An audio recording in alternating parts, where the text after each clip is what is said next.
they had a real chance to sort of put some distance between themselves and the other two, and put real pressure on sort of Leicester and Chelsea. But I think it's tight. You know what I mean? I think they've got some. You know, I know they're saying it's still in their own hands, but it's not. Put your neck on the line. Who's gonna get the Champions League spots? So with Liverpool winning the league, only two things left in the Premiership. Is it still called the Premiership? Premier League. Yeah. Two things left to play for. Obviously, one being the top four, and the other one being relegation. Two spots, funnily enough, available in each. Man City obviously finished second. I don't think anyone can catch them, and there's looks like it's two from any four, with the Wolves the outsiders out of the lot, and then obviously down at the bottom Norwich relegated, and then Villa and Bournemouth have picked up a bit of form just to give themselves a sneak. Again, it's unlikely, but again they've given themselves a chance. But we'll start with the top four. Obviously, Man United's game last night would have really, if they won, I think it would have put them in a really good spot and chance, and would have really hammered home that. I mean, they would have ended up going third if they won, but obviously they spooned it, and they're still fifth. I don't know. Did you watch the game? Yeah. I watched it. I watched the majority of the game. Let's say the last 60 minutes, and they were in control. Like I said, they started the game relatively well. Like the forwards were brilliant, Martial and Rashford. Defensively, they were okay, but they just took the game to Southampton. I thought Bruno Fernandes, as always, class. Pogba struggled a little bit early on, but yeah, I kind of felt like it was one that Solskjaer kind of sacrificed more than anything else. Obviously, unintentionally. I just thought he handed Southampton the initiative. What makes you think that he sacrificed it? What makes you say that? I just believe that, with Bruno and Pogba still on the pitch, because I think Bruno got took off relatively late, around about 75th minute. Pogba around about the 60th minute, and I just felt like you lose that a bit of an attacking threat. Someone who can find the passes. You're bringing on McTominay, you're bringing on Fred. They're hardly likely to thread a ball through or anything like that. At that moment, he's shutting up shop, and I thought it was maybe a little bit too early. And I understand the argument for Pogba. He's probably not having his best game. Maybe you're okay taking him off, but Bruno Fernandes, I just thought keep him on just to have that little bit of impetus. And then obviously they got forced. His hand was forced with the young lad that went off. William, they couldn't make a third substitution, which was stupid. Whilst I agree with that rule, I think for instances like that where a lad's on the ground, bust his head open, I think you should be able to make some form of a substitution for that. But again, that's what happens when you take off your quality players who don't return the ball. Do return the ball. You're bringing on players that are shutting up shop. If you've got those players that return the ball, you're not going to get pinned back. And I think that's what Southampton did, and they've done it so well. Like, I was so surprised after the game, like checking the statistics, and at Old Trafford, Southampton finished with the most possession, most shots on target, and to be fair, they were absolutely brilliant, and I think it was a fair result. It ended up being a draw. Yeah, I thought it was interesting. I agree with you. I thought Southampton started really well, pressed high. The triggers were right. Any square passes, they were like right on him. Che Adams just was on like Pogba. Every time the ball went over him, he was on him, and he was pinching it off him. You talk about as a midfielder checking his shoulders. It was like Pogba check his shoulders. Che Adams is on you, and he's just come and he's pinched it, and they just kept. That's when they scored one of the goals, and the first goal. And then it's interesting you say about Pogba. He got taken off because he was really poor. And Fred's come on, just give him a bit more solidity alongside Matic, give him a bit more sort of cover. And then the Fernandes one's interesting. He has played pretty much every game. He's played a lot of football. You wouldn't knock him taking off that. But then Southampton did deserve something from the game, and I thought Solskjaer was good. Conceding a goal in the last minute, it's a horrible, it's a horrible feeling. And then to front up and get interviewed and say, fair play to Southampton, they deserved it overall, and I'm like, that was quality from him, because I thought it's easy enough to say we can defend better and all that, instead of looking and giving credit. He's like, Southampton played well. And he's right. The Southampton have been brilliant since the restart. I've been saying that they've been brilliant for a long time. They've been brilliant for a while. You know, after the 9-0 against Leicester, it's been. I mean, it was 9, but then they lost a few games after that as well. And I mean, I think the easy option. A lot of chairmen and owners would have just been Hasenhüttl, but they've stuck to their philosophy and stuck to that sort of long term strategy, and you know they're bearing the fruition of it all now. And I thought, I thought they were brilliant. I mean, they've obviously beat Man City as well, which I thought they're really good. And you know, you talk about formations and how sort of fancy teams play in different formations. You know, you can talk about 3-5-2 and you're overlapping centre halves like Sheffield United, or 4-3-3 inverted wingers and all that. Southampton set up as a 4-4-2, and that's the way they do. They set it up as a 4-4-2. But the thing is, they've got every I watched them yesterday for the first time without any crowd noise at all, and you just watch the midfield. The front four. When I say the front four, the two strikers, the two wide men. They press. The triggers are so good for pressing. It was any square pass they'd on him, any ball to Pogba when he's not checking his shoulders. Che Adams is hitting him. Ward-Prowse and Oriol Romeu every time coming in, they're bouncing off him. It was just really good to watch, and they're confident. Every one of their players is confident in football, and they know when to pass. They've got complete belief on how they want to play. And the left side, I think it's really good. You've got Bertrand and Redmond, which I think brilliant. You know, Redmond's obviously ability to go back, go past play, ball can go in or out, and then Bertrand, I still think he's one of the best left backs in the league.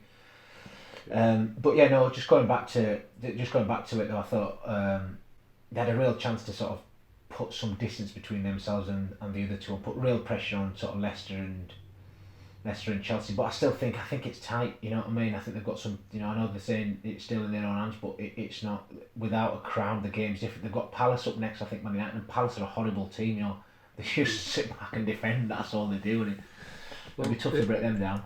Yeah, you're right in that Man United, they're not going to have that home crowd, but obviously neither are the likes of Leicester. Leicester are the type of team where Man United are going to go there. I think it's the last game of the season where, you know, it would have been a red hot atmosphere. I think regardless it'll go down to that game, and I think that Leicester would prefer obviously to have the crowd than to not have the pressure of the crowd being there, so to speak. Yeah, I mean, it's funny. I mean, Chelsea have obviously got Liverpool, but then it's like Liverpool have sort of started really. I mean, I say started wrong. They've played okay. I don't think they've been brilliant since sort of the return, and I think that is a game that they can win. But again, if Chelsea play like they did against Sheffield United, they're getting fuck all from anything. Do you know what I mean? Because I thought that was a diabolical performance, and I thought Lampard was spot on. And he said, I've learnt a lot about my team, and I think everyone knows what he means. You know what I mean? It's like some of his players, don't have the character or don't have the heart to play against a team like Sheffield United. You know, when the going gets tough, and I mean, Chelsea want to be a Champions League team, but they're so far off it. I mean, you can buy all the forwards in the world you want, but your defence is fucking shit. You know, you look at it's just so easy to get in. You know that Azpilicueta a few years ago was the best. I'd say about 4 years ago, he was probably the best defender. When I say defender, I mean in terms of his distancing from marking a player. Do you know what I mean? How much space he used to give his forward, or he could play sort of both full backs. He played centre half, and he played with Conte as a 3. Everything, his speed, his positioning. As a defender, he was technically really good. I remember Gary Neville and Carragher spoke about it as well when one of the sort of teams in the season they were talking. They were saying technically is the best defender in the league, and you watch him, he was like no one seemed to get any joy off him, whereas his dropped off a lot. You've got Rudiger and Zuma, who are much of a muchness. I mean, you're thinking, would they play for any of the top teams? When I say the top teams, I mean the real top teams, your Liverpool, Man City, Barcelona. Do you know what I mean? The answer is no. And then you've got Tomori, who again's a young English player, he's not going to really play for any of the top teams. You've got Alonso, who's not a left back, he's more of a wing back, defensively can be get at. There's a lot of outgoings. Yeah, and then your keeper, he's not completely convinced by his keeper, do you know? And then you've got Jorginho in midfield, who's I like him a lot, but I don't think. I mean, it's a funny one, Jorginho, because we can talk about him, and then you go. A lot of top managers have picked him in that position, so they're not all going to be wrong. Whereas you sort of thought, Lampard's coming in, British manager, he's not going to like the way he plays and slows everything down. But Lampard's picked him as well, and I just feel Chelsea need to go back to. It'll help the defence a lot by just sticking Kante back in the four, back in that holding midfield position. I think a lot of issues will be resolved just by playing him there. This sort Can of. I just ask you something? Yeah. Why do you think Chelsea and all the managers, since I can't even remember now, why they're playing Kante not in front of the back four? Why are they playing him further forward? I don't see what they say. I think a lot of it is down to Jorginho playing there, because Jorginho, they want a different type of four. See, you've always got a different type of holding midfielder. I mean, we're going back a few years now. You've got like David Batty, basically backwards, sideways footballer. You got Lucas as well, who used to play for Liverpool. Very similar, who sort of like got the ball, pass it sideways, backward. And then you've got a bit more progressive fours. Carrick used to play there, look to punch, break the lines. You've got Kante, who's sort of more of a worker, and Makelele, that sort of position.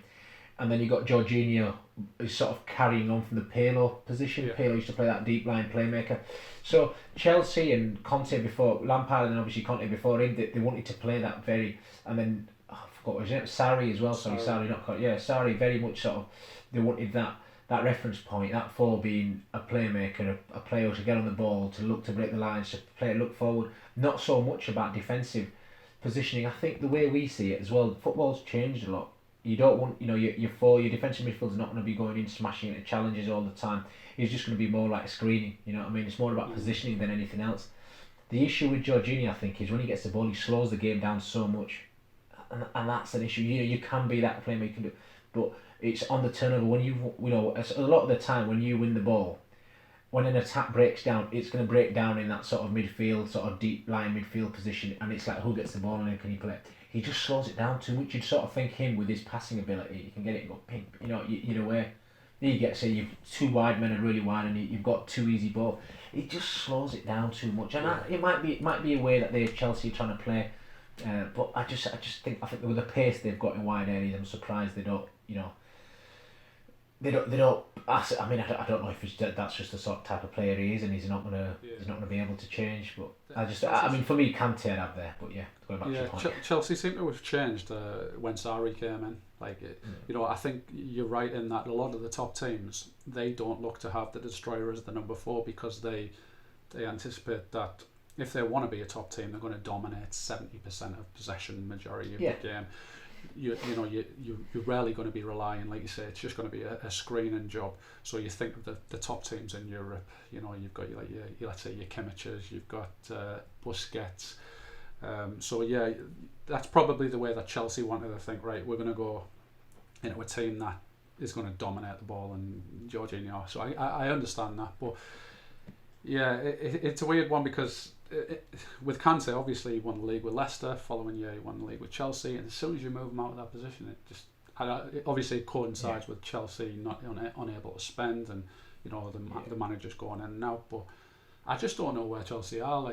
They've got one of the best, I'd say, youth academy, youth setup. They've got some really good players there, haven't they? Yeah, I agree. Yeah, they've brought in like a number of players. Obviously people talk about like all the players that they've sent out on loan.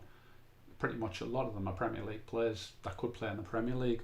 So in years to come, they're going to be a force to reckon with. But I just can't see them challenging over the next couple of years. Leicester as well, obviously still in it. Brendan Rodgers, I mean, he's done a brilliant job. I mean, for Leicester, you really do feel, because they've just sort of dropped off. I mean, it was even before lockdown.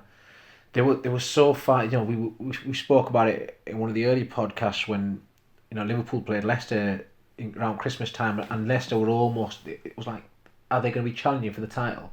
But they were that far ahead. Even after that loss, they were that far ahead of everyone else. They think they're going to finish top 4. That's a given. But they've had a real.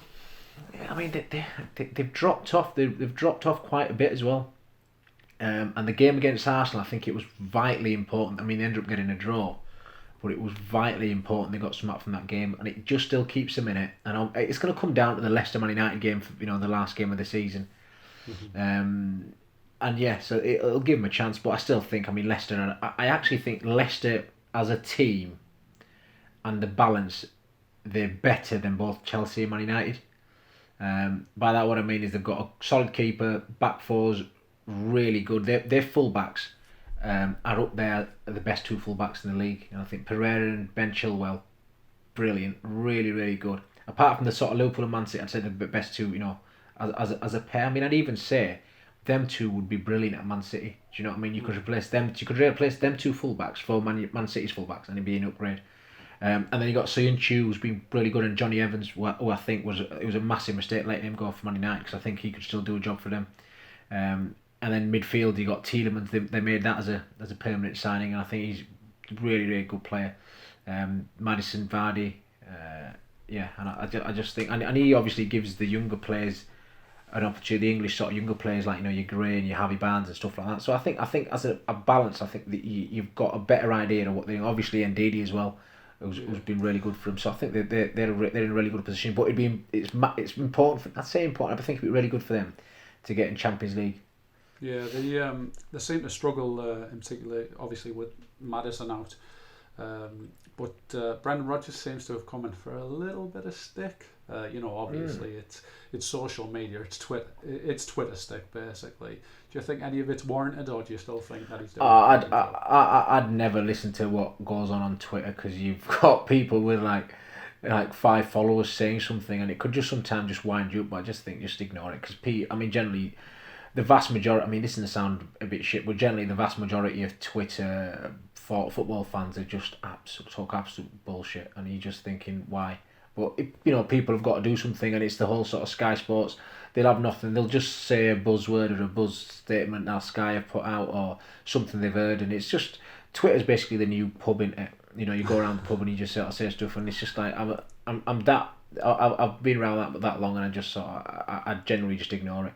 You'll have Rodgers is doing a good job here, yeah. I think brilliant, yeah, absolutely. I mean, look what he's up against, and I think to be challenging for top 4, brilliant. I mean, I think the top 7, you've got obviously Nuno Espirito Santos. I think he's done brilliant at Wolves, and then you've got Chris Wilder as well. Different type. The brilliant thing about them is they've all got see, Wolves, Sheffield United, and Leicester. I'd say they've all got their own way of playing. Yeah. Whereas Chelsea and Man United, I still don't think they've nailed down how they want to play. The managers are obviously new, and they're still tweaking it, and they're doing it. But they've got, with Rodgers, you know what you're going to get. Which with Sheffield United, you know what you're going to get, because Wilder's played the same way throughout the leagues. You know what I mean? And then with Wolves as well, you know what you're going to get. And I think I was listening to Glenn Hoddle doing one of the Wolves games, and I thought he absolutely nailed it. He said Wolves play the 3-5-2 better than any team he's seen for the last God knows how long, and I absolutely agree with him. You watch them play, and they're just brilliant. They're really, and I watched Liverpool have obviously played them a few times over the last couple of years. They're really, really tough to play against. See the wing backs, and I think Conor Cody's been a revelation at that position. I don't think he'd be able to play as a centre half in a 2, but as a 3, I think he's absolutely fine, because he come in, he gets it, and he switches it. The triggers and the patterns of play they've got, they know what they're doing. You've got Moutinho, Neves in there as well, and then obviously if he plays a 5 in the midfield, he plays Dion Donker, and obviously Traore's, he is an X factor player, and he's going to end up moving somewhere else. But I think it's brilliant. Sheffield United again, different team. I thought it was really interesting what Wilder said. He said, we've got to be on it every game. If not, we are what we are, which is a mid-table championship team. I thought brilliant. He's absolutely bang on. Yeah. Yeah, so just looking at the table, obviously we've got Chelsea leading the way. Then we've got Leicester following behind by 1 point. United on the same points, but behind on goal difference. That could be a major defining factor. There's only 3 goals difference between them two. You've obviously got Wolves 4 points behind. They might just be out of it, but I'd certainly say that Sheffield United, I think we can just write them off altogether. Yeah. I think looking at that, I think we can write Wolves off as well, because they're 4 behind, and the goal difference is really, so effectively they're 5 points off, aren't they? And and there's only 3 games to go, so they're gonna really struggle to close them points back. I'll just go on to Chelsea's fixtures. Chelsea play Norwich, I believe, tonight, and then they've got United, and then it looks like it's Liverpool last game of the season. Yeah. No, it's Wolves. I think it's Norwich obviously tonight, and then the Man United one's an FA Cup. Then they got Liverpool, and the last game is Wolves. Yeah. But I mean tonight you'd expect them to pick up the 3 points, and that, I mean they've got points on the board. Do you know what I mean? We can say they've got Liverpool. I mean, Liverpool haven't been great since the restart. You know, they just wanted to win the league. They've got that done, and then the last game's obviously Wolves. But you know, I think win tonight and then just let it take. I mean, then you effectively 4 points clear of both Leicester and Man United, and pressure's on them. You know, and it does weird things. I mean, you always say points on the board over. You know, even though they've got apparently Man United have got easier fixtures, but they haven't. Man United's last game is against Leicester, isn't it? So I think it's tight. It really is. I mean, if you put me on the spot, I'd say I think Chelsea are going to sneak through just simply because they're going to get how many points you sort of think. I think for them they'll beat Norwich, and I think it's going to end up going to the last game. I think they'll probably beat Wolves, and then the Leicester Man United, and I think it's just a flip. Whoever it's going to come down to that last game of the season, the Leicester against Man United, and it literally is going to go down whoever turns up on that game, and you're asking me to call it. I think if the crowds were about, I'd go Leicester because obviously they're at home. I think they're at home anyway. But as it is, I don't know. I'd say that's it. It's a flip. So I'll just move on to Leicester's fixtures. So obviously they've got Sheffield United, they've got Tottenham, and they've got Man United at home. So those look to be like mighty tasty fixtures. Like Sheffield United, obviously, you know what you're going to get with Chris Wilder as always. Tottenham, you don't know what Tottenham are going to turn up, and obviously, like you said, Man United's going to be the flip of the coin. No, I absolutely agree with you. I mean, you look at the games that they've sort of thrown. I mean, Everton beaten, which was like a really bad. I mean, they've had some poor performances. I mean, the Watford game early doors when they've drawn with the first run back, and then the Arsenal. I mean, the Bournemouth one was a real shock. You know, Bournemouth are obviously almost dead, and they've obviously come back and smashed them. And I mean, you'd have sort of thought that's 3 points for Leicester, but like I said, I mean, you look at they've obviously got the 3 toughest fixtures, but. You know, they win. Is it tomorrow they're playing Sheffield? The Thursday they're playing Sheffield. If they beat Sheffield United, then it's pretty much like it's going to go down to that last game, because I'd imagine then they're going to pick. I'd imagine they'll pick up one win from that. The Sheffield United or the Chelsea or the Spurs game. And the problem is obviously Spurs are trying to stay ahead of Arsenal and trying to get into Europe effectively. So you're still playing teams that have got something to play for. Yeah, I get that, but I don't think Spurs are brilliant. I still think Leicester are a better team than Spurs. There's only so long. Mourinho's way of playing is gonna keep getting him jobs in the Premiership. So moving on to Manchester United. So obviously coming off the back of the draw with Southampton, they've got Crystal Palace. They have got Chelsea in the Cup. West Ham and Leicester again. Leicester. How do you figure that FA Cup game is going to play into things? It's an interesting one, that, because they've obviously got Chelsea. It's going to be work for both Man U and Chelsea. For the teams that didn't have that, they'd have had a week. They would have had a week between fixtures, and obviously at the moment they're playing every 3-4 days or whatever it is. Pretty much every team in the league. Yeah. And West Ham have picked up a bit as well, and Palace are tough. I just think if you look at them, you're thinking Man United have got the easy fixtures. I think at the moment where they are, they may well regret not holding on to that. The 3 points they had against Southampton yesterday, and I just think that's going to be quite crucial. Because I think if they got in the top, if they would have finished third. I think, they would have gone third, and I think that would have really kept them. I think they would have stayed there, but I think it's going to go down to the Leicester Man United game at the end. The only thing I can say about the United, obviously I think I would want United's fixtures out of the 3 of them. You've got West Ham, who are unlikely to get relegated, then you've got Crystal Palace, who are kind of at, I think it's maybe a record points total, or close to, maybe that's about as much as they've got to play for. So I would want United's fixtures, but like you said, West Ham. Agreed. Yeah. They don't give me at the moment, are they? Yeah, I just never know with you never know with West Ham. You never know what they're about, and it was probably one of the more impressive performances recently. But I think Man United have got to be the favourites up until the last game, and that's when it's going to decide. We'll just quickly look at Wolves' fixtures. So they have got Burnley, Palace and Chelsea. So I'm thinking a win against Burnley, a win against Palace. It's tough again, isn't it? Those we talk about teams that are on the beach, they've got no pressure. They've got no to play for. Sometimes for them it's easy. They can play other. And then, we're flipping it. By the time it gets to the last game of the season, Wolves, it's likely they're not going to be in the Champions League race, and they might have just thrown. It might be an easy one for Chelsea. Again, you don't know how it's going to pan out and how it's going to work. But then they might be sort of worried about. They might be resting themselves and sort of mentally preparing themselves for the Europa League, because I think they've got a real chance of winning that. Do you know what I mean? So I just don't know how it's going to work. But I think it's really exciting and interesting. It's weird how it's sort of worked out now with everyone coming back from lockdown, and you've got 3 games left, and it's sort of like a mini league in effect. To see who goes up and who goes down. Sorry, who goes gets promoted. So put your neck on the line. Who's gonna get the Champions League spots? Leicester and Chelsea. I will go with Chelsea and Man United. You went for the names, didn't you? That's an easy one. That's what all of Twitter would be saying. Yeah, Chelsea, Man United. It has. Bookies. They might want to be favourites, I think. So I don't know. I just think the way the fixtures. I think that 2 points they've dropped yesterday. It's gonna count against them. But if I knew for certain, I'd be putting my mortgage on it. But we don't. It's just an educated I just think guess. Leicester could slip before they get to the United game.